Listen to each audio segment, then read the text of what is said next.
Okay, I'm back. The other thing I wanted to just mention, part of the reason my schedule is pretty open, has been pretty open, other than this trip, and although I have a little bit more busyness coming up, but part of the reason I haven't been making many videos is that I've been spending most of my time writing or working on my book. And I've kind of mentioned this in the past, but haven't talked about it too much. Mainly because I've wanted this channel to be focused on watches. And going forward, especially with the Breitling debacle, I'll still talk about watches. I'll do watch reviews and collection videos as they come in. I've got an esteemed colleague and fellow YouTube celebrity who's going to be sending me pictures, and so that will be fun.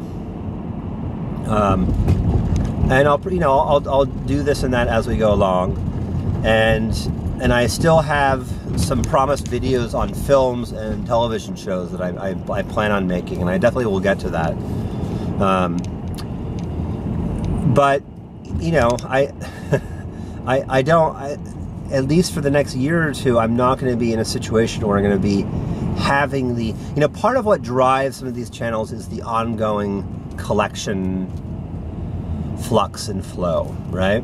And I won't be having that. I'm pretty much going to be stable for a while with my 2 Breitlings, my 2 Omegas, and one or both of the Orient Revolver and Seiko Black Monster as beaters. So that's pretty much going to be my collection for the time being, and I'm happy with it. I don't feel like it's lacking anything for me. There's always going to be watches I want, and down the line I will buy watches. And who knows, maybe when I get a job in Colorado, I'll celebrate and get a watch. I don't know, who knows? That would be nice. But yeah, it's going to be low turnover, I guess you could say, in terms of watch pieces. So I'm not going to turn this into a channel in which I talk about my writing, because I've established it as something that's more focused on watches and that sort of thing. I've thought of in the past starting another channel that is more focused on other things like writing. So we'll see. I don't know. I think if so. Basically, the situation with the writing is that I've been working on a novel for over a decade that I've written in different segments. I'll go into this in detail maybe at a later point. And years in which I wasn't writing, and then just recently I picked it back up again, and over the last few months I've been going over a very rough draft, polishing it up, and just last night at 1 a.m. I finished this latest draft, which was a great feeling. So now my next phase is go over it again with a fine. It's kind of like polishing something, like sanding something. I've actually never thought of this analogy, but it's perfect. You start with the carving, with a knife, and then you use a file, and then you use sand and paper, like rough sandpaper, then finer and finer and finer. So I'm going with finer and finer sand over the book. The draft that I just did polished up any lacking pieces, any pieces that were completely messed up. I was looking at grammar. I have every writer has their issues. I have an issue with tense. I kind of go back and forth between past and present tense a little bit. So I'm going to have to go over that again. Let's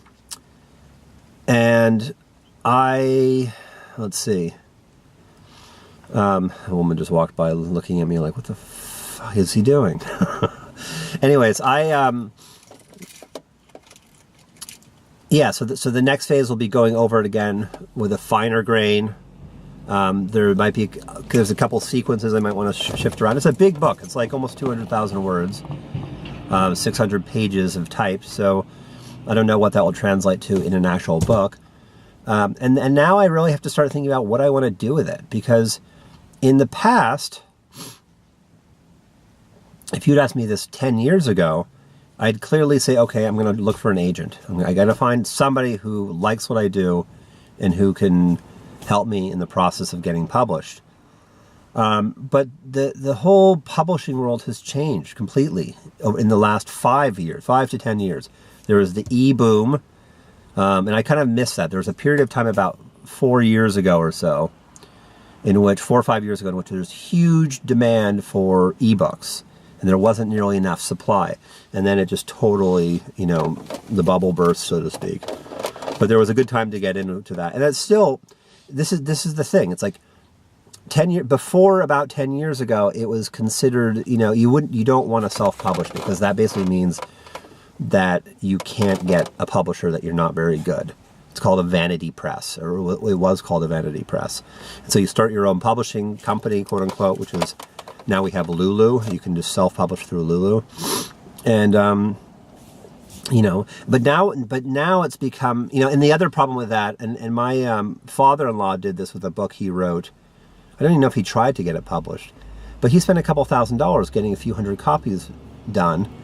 And you don't need to do that now. And he just did this a few years ago. Because now what you can do is you can put it on Amazon. If you can do formatting, or if you have somebody who can help you do formatting, layout, cover design, that sort of thing, you put an ebook on Amazon, and you also have a print-on-demand option. So it's very easy. Anyone can write their personal manifesto and put it on Amazon. Now, of course, the problem is, how do you get people to click on your book's page? Now, thankfully, I have you guys, so I can at some point say, hey guys, check out my book, here it is, here's the link. And maybe I can get at least a few hundred of you to download the ebook for a few bucks. But I'm still debating whether to go the traditional route, because there's something very satisfying about getting the book contract, or at least so I imagine. I've never tried to get published. And I've always wanted to, I've always wanted that feeling of like, and then having, and even more so, having the satisfaction of going into a bookstore, going into Barnes & Noble or an independent bookstore and seeing there your book. Whereas if on Amazon you see the page and you can have a copy, although the copy won't be as high quality as it might be if it's published by Tor or DAW or Doubleday, whatever. But the other thing is that when you self-publish, you retain control over your book. You could have creative control. You get a much larger percentage of what you make. If you do a hardcover book, I think through a major publisher, I think you get about $1 per book. And, you just don't make much that way. Writing is not a big money maker, unless you're lucky and you catch the cultural zeitgeist or some fad and your book takes off. I mean, you can write the best book in the world and it might sell just a couple thousand copies or something like that.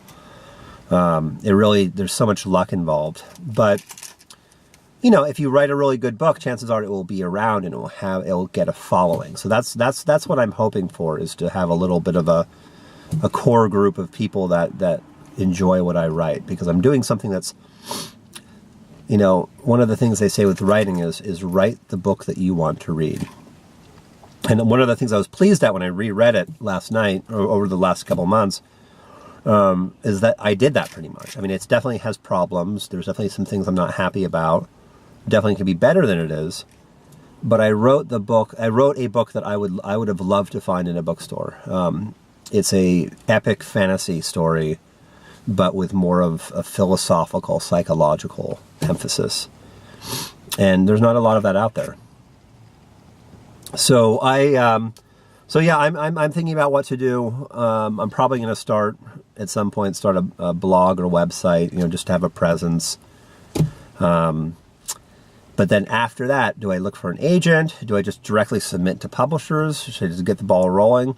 Or should I do the hard work of self-publishing? Because there is more work involved for me that way.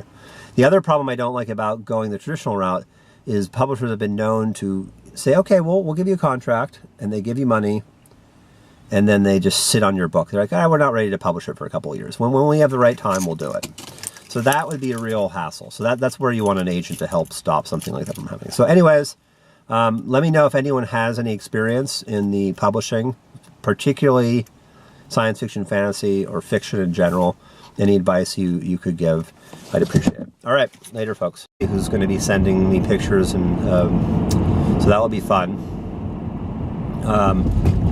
And I'll do this and that as we go along, and I still have some promised videos on films and television shows that I plan on making, and I definitely will get to that. But I don't.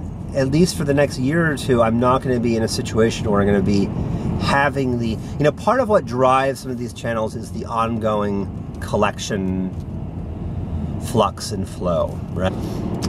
Focused on watches. And going forward, especially with the Breitling debacle, I'll still talk about watches. I'll do watch reviews and collection videos as they come in. I've got an esteemed colleague and fellow YouTube celebrity.